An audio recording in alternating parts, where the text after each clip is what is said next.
I'm Kristen, I'm Carrie. and this is our dad's 1970 International pickup.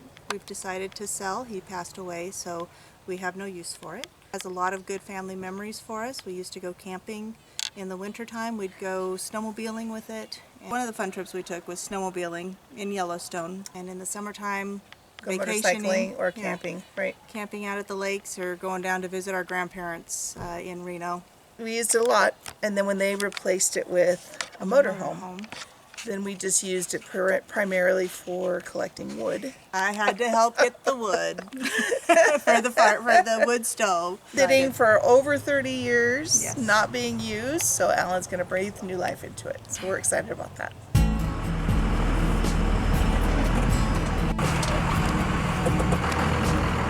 This truck hasn't left this property in 30 years.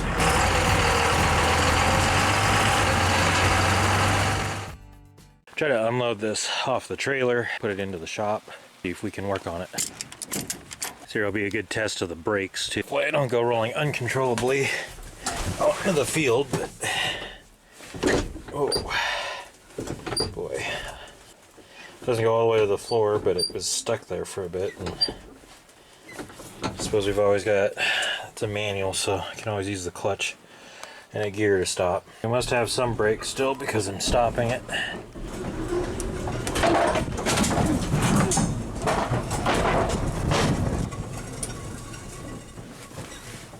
Wasn't too bad, no disasters. The backhoe to push in the rest of the way.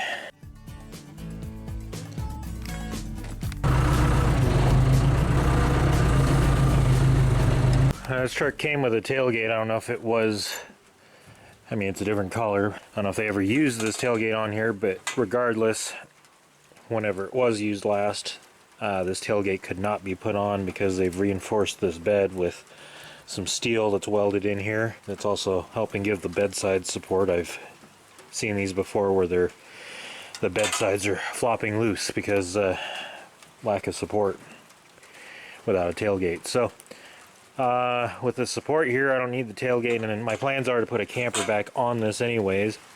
So this is going to work out perfect because it's kind of hard to find a straight tailgate that's not all beat up, or find one at all really for one of these trucks, at least around here. So that's exactly what I need for the 73, which I did have a tailgate for it, but one, it got used, it got pretty a little bit beat up here and there, and then it finally fell off one day and got ran over. So that was for a decade ago that happened.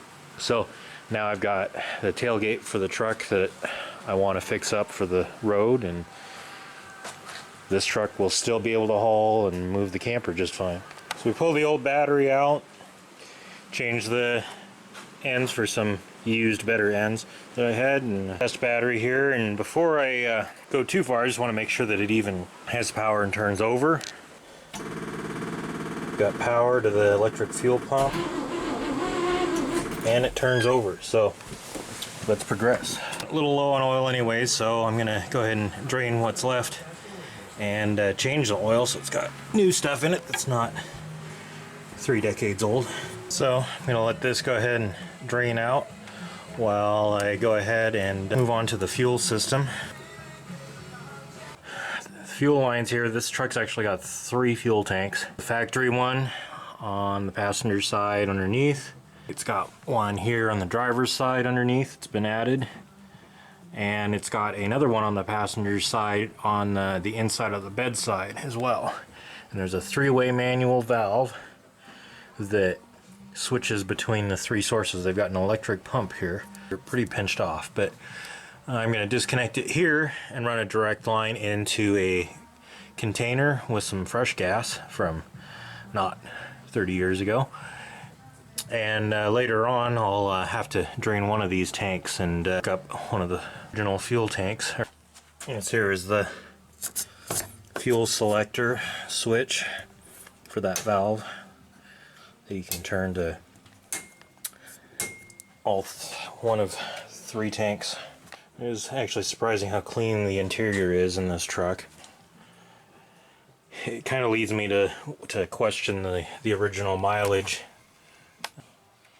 They weren't able to say if they knew that was original or not, but if this truck was only 5 years old when he bought it and they only used it on a couple longer trips and to go camping occasionally in the summer and winter, snowmobiling. I almost wonder if that could be original. It's kind of ironic that all this has taken place as far as us buying this truck, me painting it, high school, all that happened in the amount of time that this truck has been sitting from where we picked it up from today. This truck been sitting in that spot since 7 years before we even bought this truck. This truck has been literally parked and non-running. Hasn't been fired since. Basically, I took the new oil that was supposed to be for one of the new motors that I still haven't put in yet. We've got the fuel line going into the fuel container right now with good fuel in it. We got oil. I've added a bunch of antifreeze and coolant to the system. I don't see it leaking anywhere, but it was about empty. So we'll find out if there's a hole somewhere here shortly. Let's see what happens.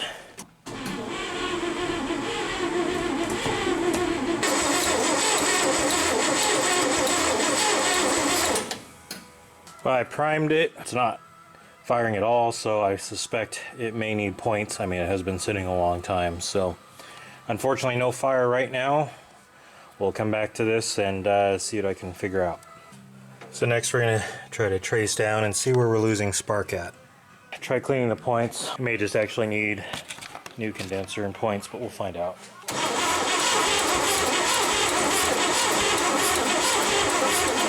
So I don't have new points for this, but I do have a new condenser in a box.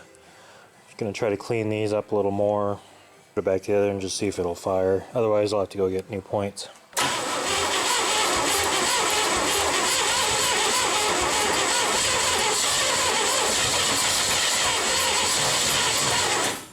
Almost fired.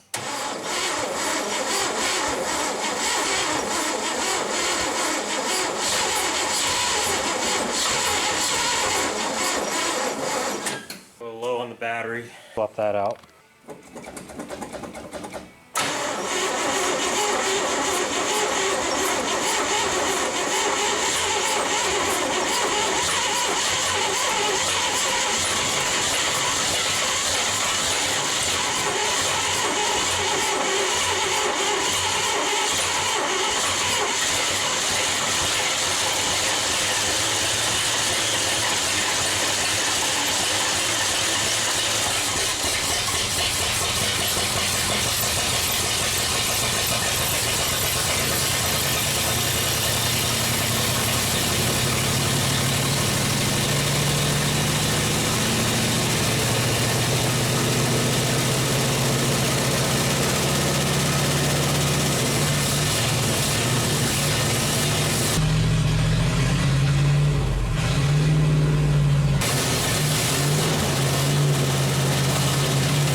Plug's sticking, I think.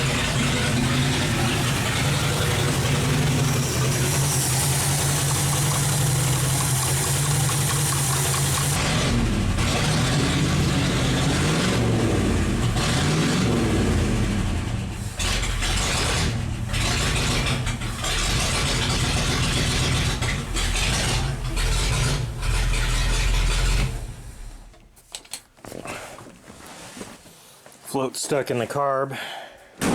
We're just overflowing, dumping fuel out the air vent. Better stop it before we get too hot and light the gas on fire. But it does run. Obviously the carb's going to need to be rebuilt, but you know, 30 years. A few other little things though, like I noticed, well, we've got a light on all the time. This marker light's on, and the turn signal marker lens on the dash is on for whatever reason whenever the battery's hooked up. And I noticed no oil pressure on the gauge, but also the charging gauge is maxed out and none of the other gauges are working either, so I'm crossing my fingers it's not no oil pressure, that it's just the gauges aren't working.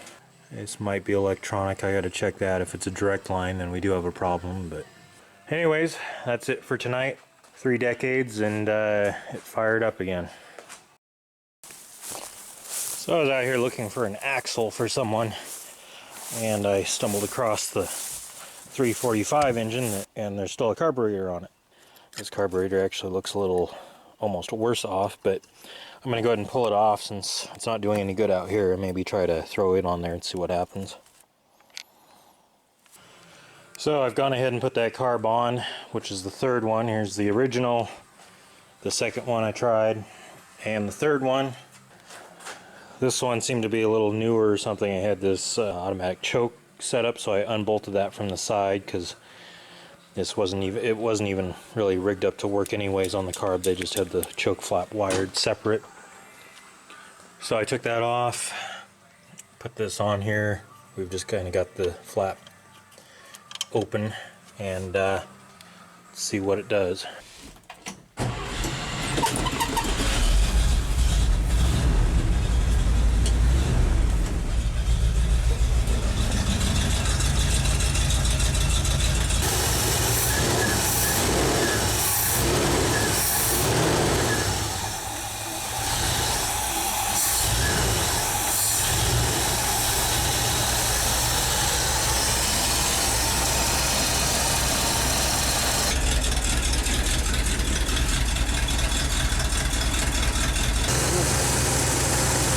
A little bit of a dead spot under a load, but I mean, what's to be expected? This carburetor's been sitting for almost 10 years itself. It's not spraying fuel everywhere. Well, let's see if it starts back up on its own. It actually sounds decent.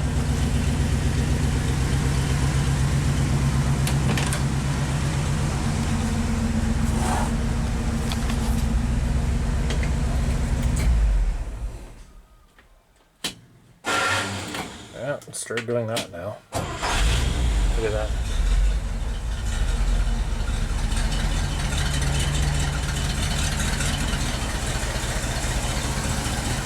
I think this carb will be just fine for now. I can drive it, move it around, and eventually rebuild the original.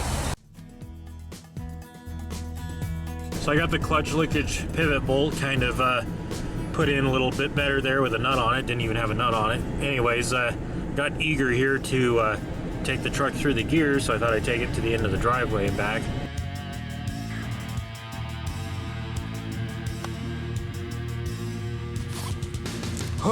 That was an adventure. Got some mild burns.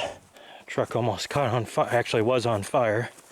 Everything was fine. I get up to the turnaround to come back and thought I smelt something when I turned around. I figured it was just a little bit of oil residue and stuff burning off the exhaust from start driving back down, and all of a sudden I start noticing flame shooting between the bed and the cab from behind me. So I see sparks in my mirror all the way down the road. I stop as quick as I can and jump out, and there's just a tower or wall of flames between the cab and the front of the bed.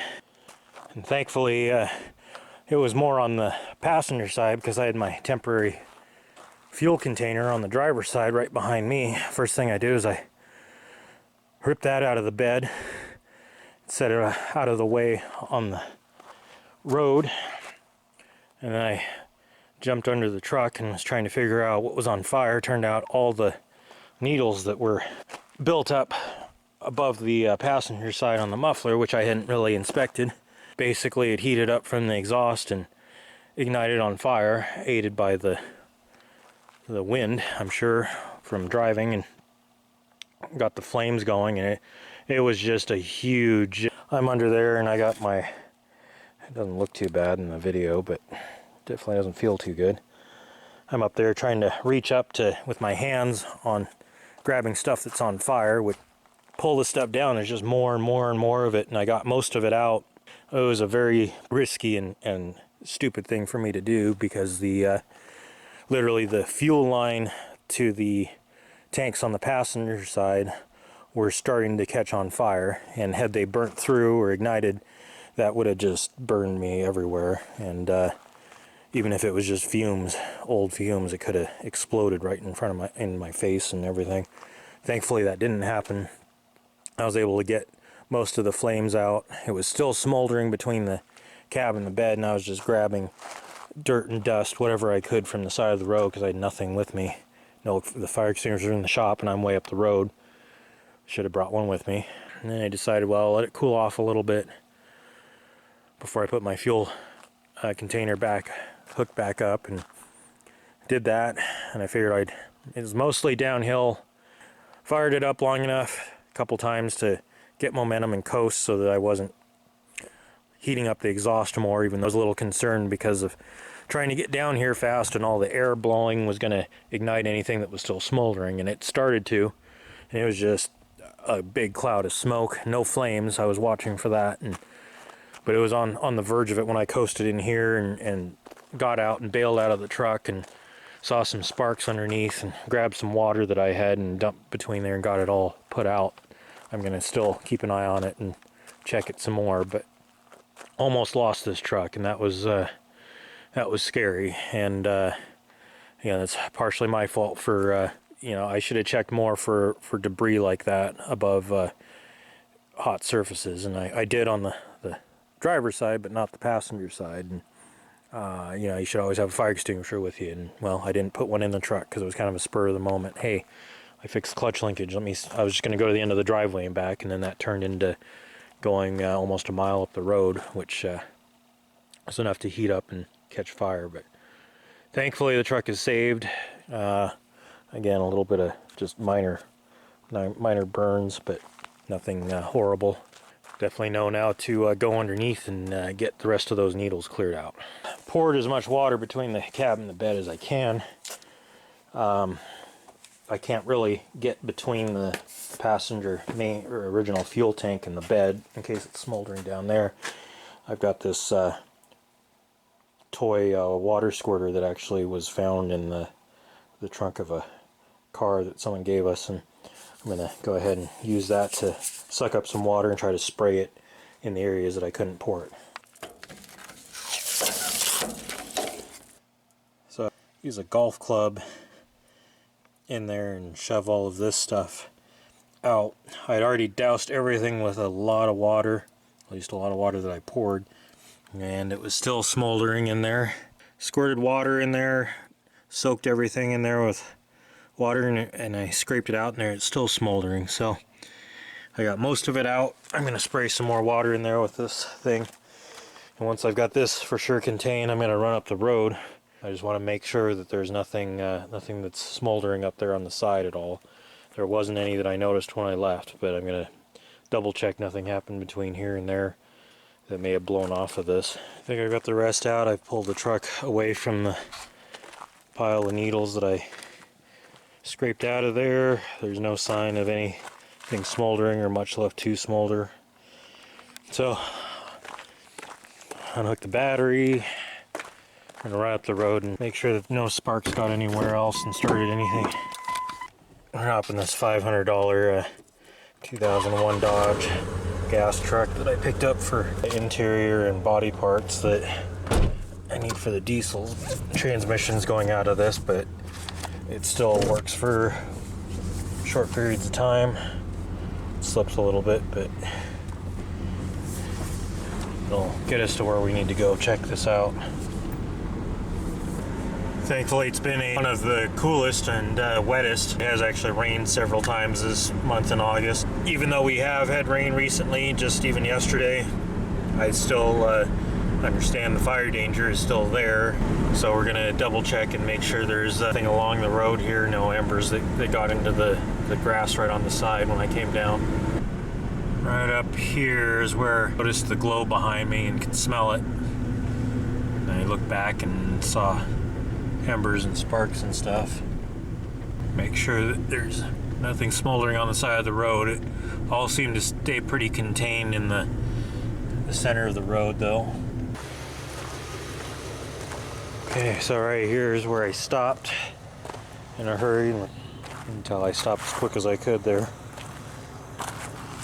Grabbing dirt and dust, whatever I could find here, and dumping it down between the bed. I'm gonna make sure that all this burnt stuff is out here. Looks like it's pretty well covered with all the dirt I was throwing over it. Thing got off to the side, thankfully.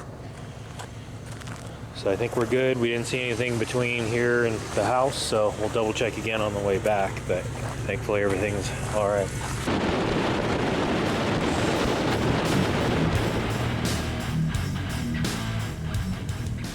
we're back here and no sign of any embers or smoldering or anything or smoke. So, truck is safe for tonight. Thankfully, no disaster there.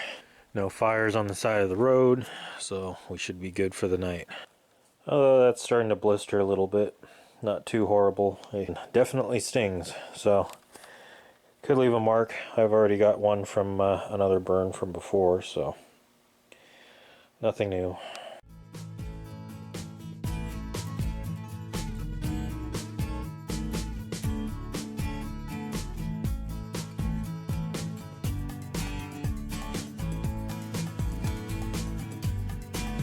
So the 70 International has been sitting here for over a week. Did start it up a few days ago for a little bit, just make sure the battery was up. It's been kind of cooler the last few days. See how easy it fires up.